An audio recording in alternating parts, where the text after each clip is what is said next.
Hey y'all, the real Jimmy Roberts 1 here once again, and I want to show you something.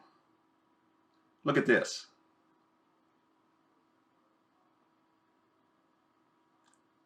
That is a scaled down replica of a Martian artifact.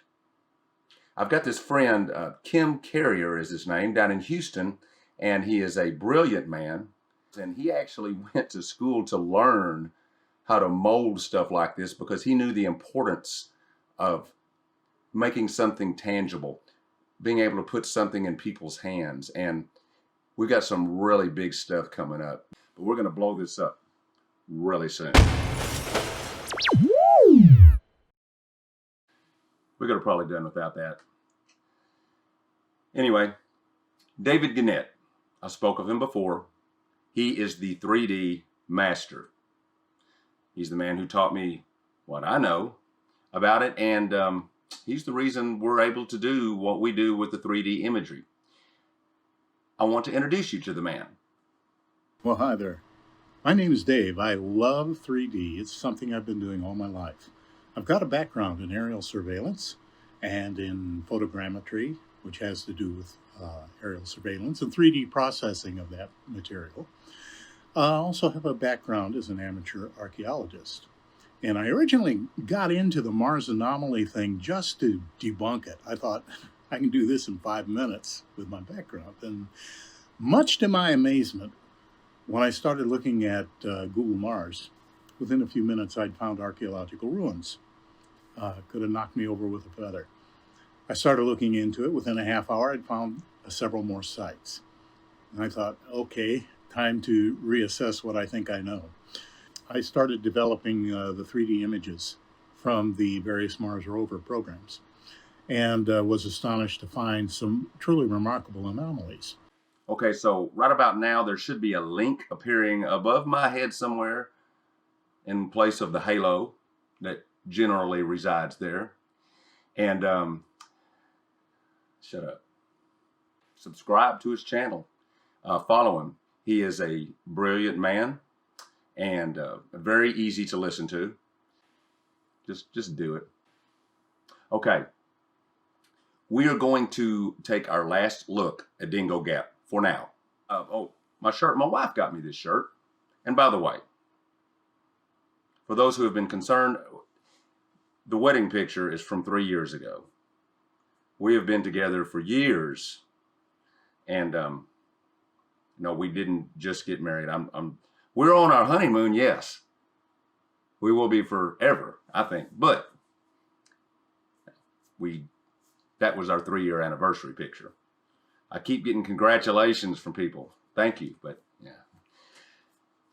She got me this shirt, and if you can't read all of it.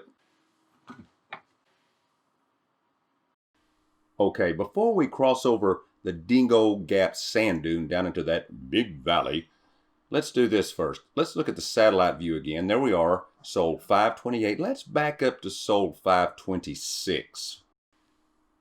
And folks, you know, this mosaic, I usually don't care a lot for the mast cam images because of the extreme obfuscation, but they left a lot here. Take a look at this debris. You are going to have to get the rock thing out of your head because that's not what we're looking at, folks. You're just not going to be able to convince me that that's all we're seeing. Look at that.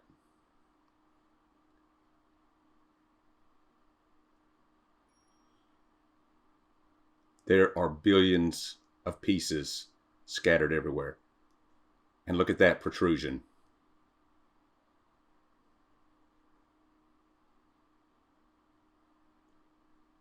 Let's scan across, basically back towards the north. There's the sand dune. Now coming up is something that we looked at in a bit of detail in the last video. I just wanted to make sure you had it in context here. Those were about 2.5 feet in length each.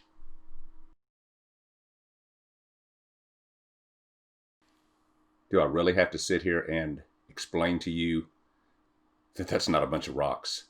This is the pieces left from the devastation.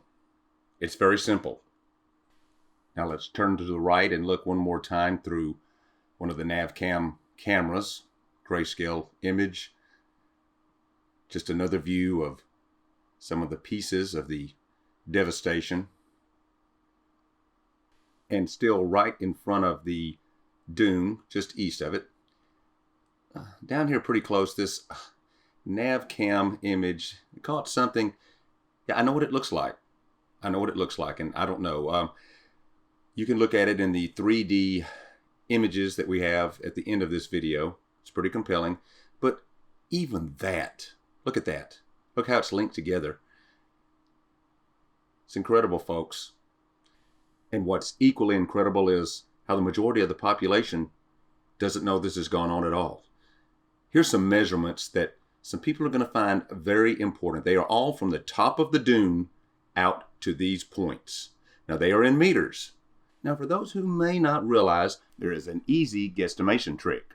1 yard is just a little bit bigger than 1 meter.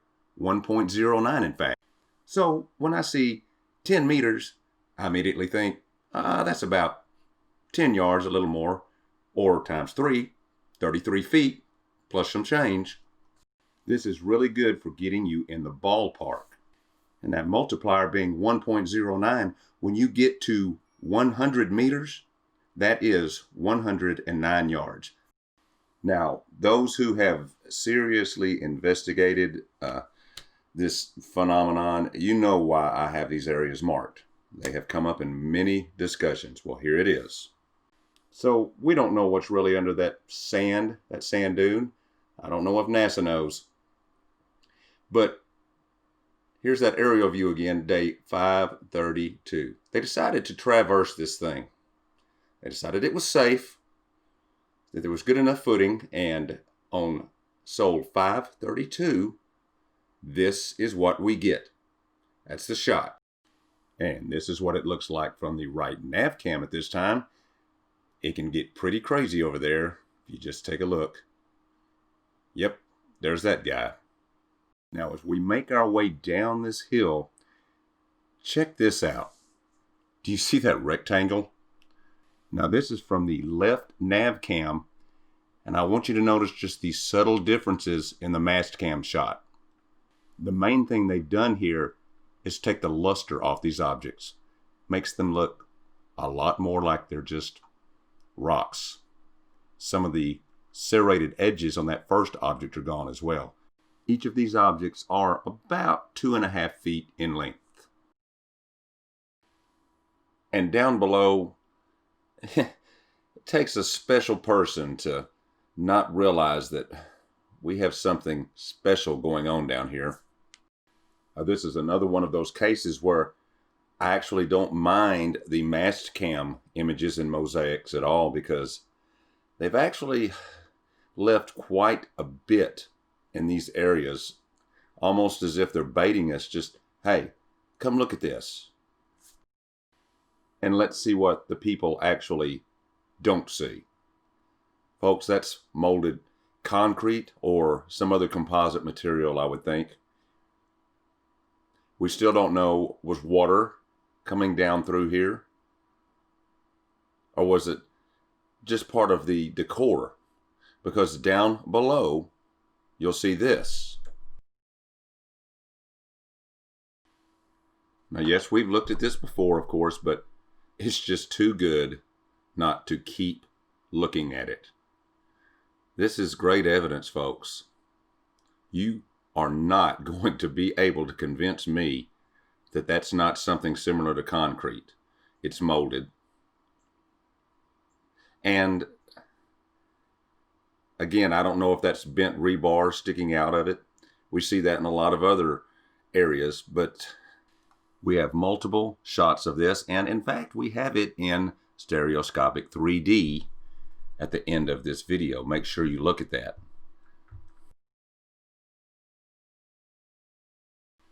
And of course, this squared off piece of layered material we've looked at before, but I want to make sure that everyone has all this in context.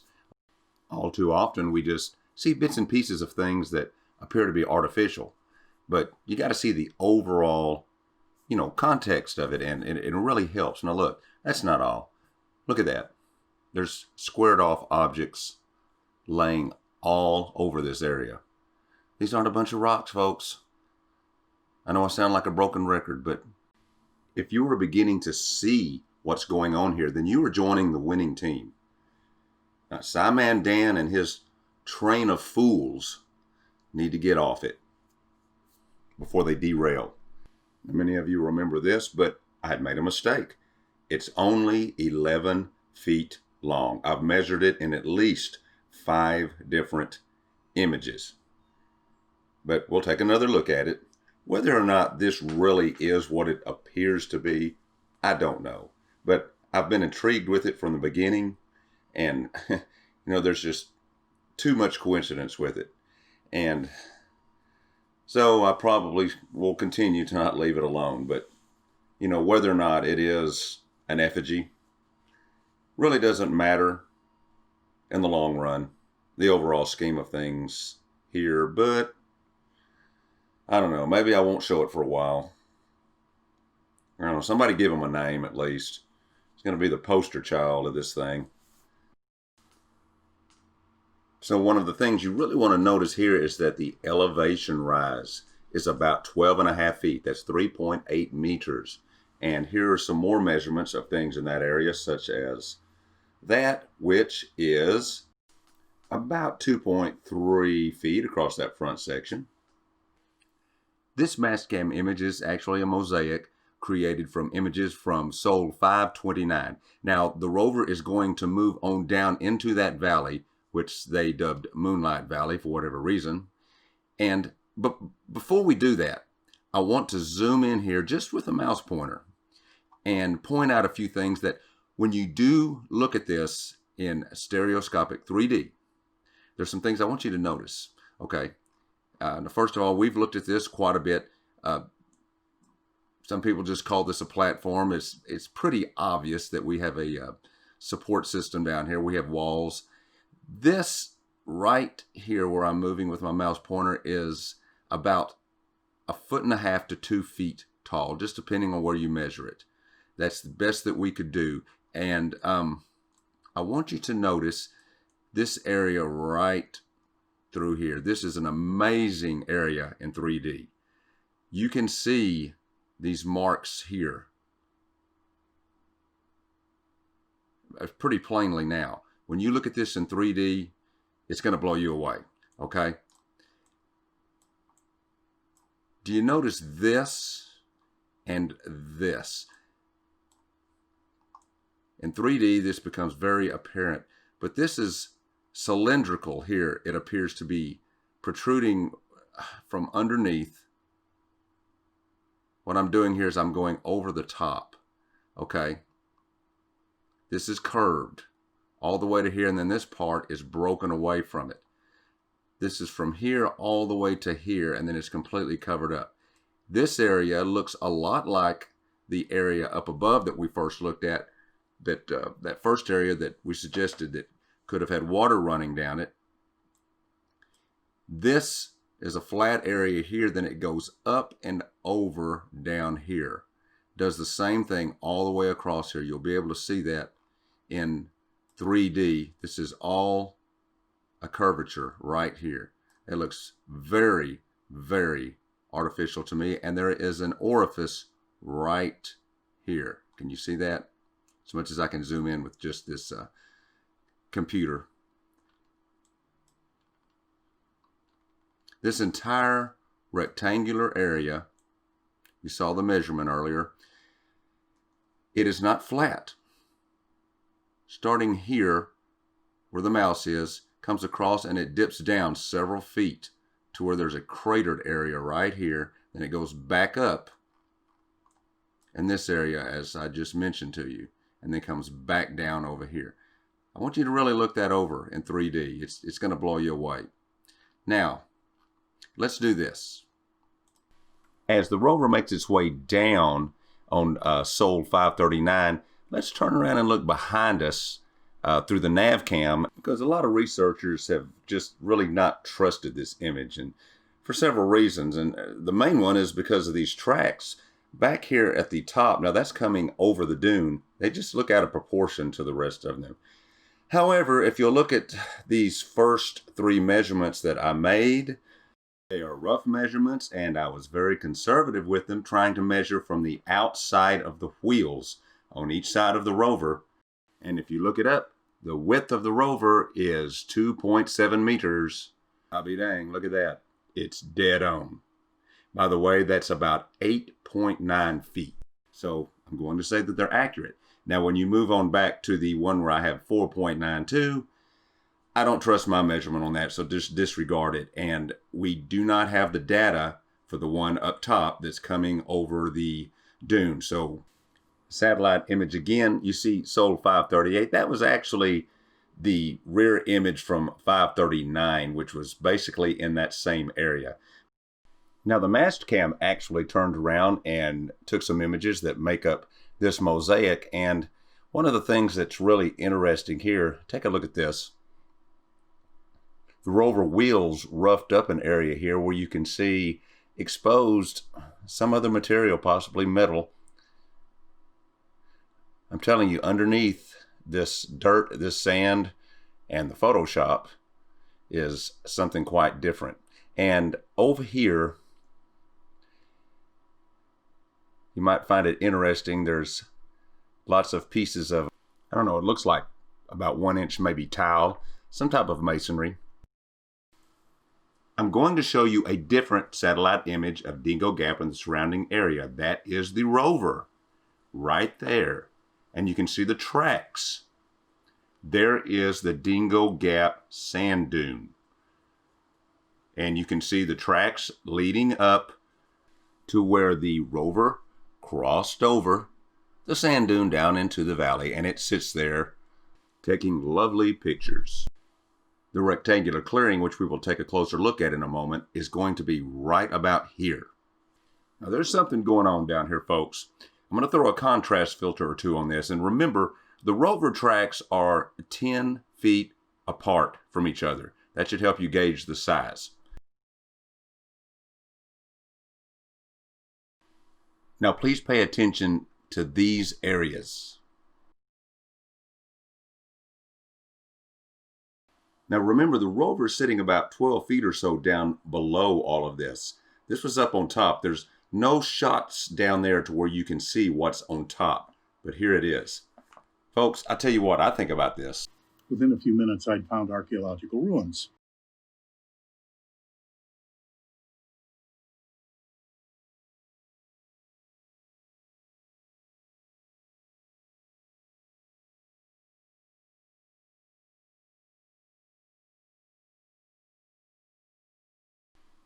Well, there's the rover, there's the sand dune, but what is this? Okay, this thing is fairly circular. The diameter is roughly 140 feet. That's going to give it a circumference of about 440 feet. Now, I'm sure that someone will come in here considering themselves smarter than everyone else and suggest that this may be concave as opposed to convex, making it like a crater. Well, you know, sometimes things kind of do look opposite. So let's check that out. We do happen to have a contour map of the area. And remember, we're looking right here. And the contour map really doesn't show it either way, so I don't know. Let's look a few hundred yards to the north over here. And what about it? What am I looking at? Well, this is what I'm looking at. Underneath the Martian dirt is the former Martian world. Just like our civilized areas are covered in mostly something other than dirt.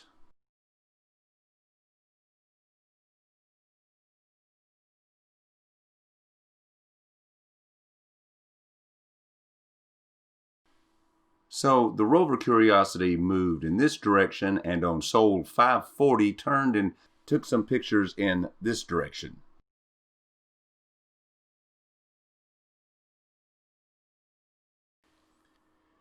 Gosh, y'all, I'm really having a lot of trouble accepting the wind erosion explanation we're given.